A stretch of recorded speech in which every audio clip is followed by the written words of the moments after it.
Hi hello అండి, welcome to విద్యా fashions. ఇదిగోండి, నేను ఇప్పుడు పిక్ యాడ్ చేశా కదా, ఆ మోడల్ అయితే బ్లౌజ్ స్టిచ్ చేస్తున్నాను. దానికి నేను ఎలా మెజర్మెంట్స్ తీసుకున్నాను అన్నది నేను చూపిస్తాను.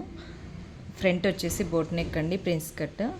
బ్యాక్ సైడ్ వచ్చేసి రౌండ్ పెట్టమన్నతాను. రౌండ్ అయితే ఏం బాగుంటుంది అనేసి, మంచి శారీ అండి, 5000 రూపీస్ శారీ. రౌండ్ ఏం బాగుంటుంది అనేసి, ఇంకా దీనికి మోడల్ కూడా ఏం లేదు. ఈ పిక్ యాడ్ చేస్తే కదా, ఆ మోడల్ పెడదామని అయితే డ్రా చేశాను. అది కటింగ్ మీకు కూడా చూపిద్దామనేసి వీడియో స్టార్ట్ చేశాను. ఇదిగోండి, తంది చెస్ట్ విడ్త్ అయితే 12 అండి.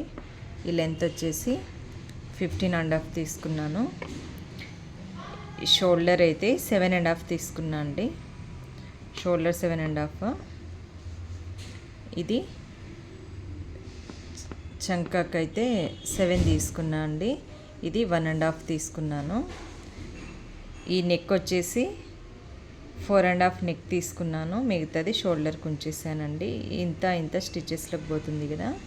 ఇగోండి, ఈ లైన్ అనేది ఇక్కడ 3 ఇంచెస్ తీసుకున్నా అండి. ఎందుకంటే ఇక్కడ 4.5 తీసుకున్నాం కదా, ఇక్కడ కూడా 4.5 తీసుకుంటే ఇంకా వెనకలు ఏమి ఉండదండి, మొత్తం ఓపెన్ అయిపోతుంది.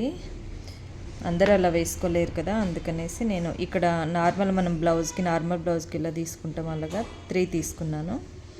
3 ఇంచెస్ తీసుకొని ఈ 4.5 ఇక్కడ 3 కదా, ఇక్కడ నుంచి క్రాస్గా ఇలా లైన్ డ్రా చేశాను. లైన్ డ్రా చేసి ఈ స్కాలప్ వచ్చేసి 2.5 ఇంచెస్, 2.5 ఇంచెస్, 2.5 ఇంచెస్, ఇలా 3 టైప్స్ తీసుకున్నా అండి.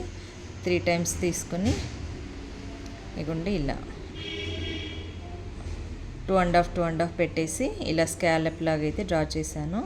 ఇక్కడ వచ్చేసి ఇదిగోండి, ఇలా నెక్లెస్ మోడల్ అయితే డ్రా చేశాను. ఇది వచ్చేసి బ్యాక్ పార్ట్ అండి.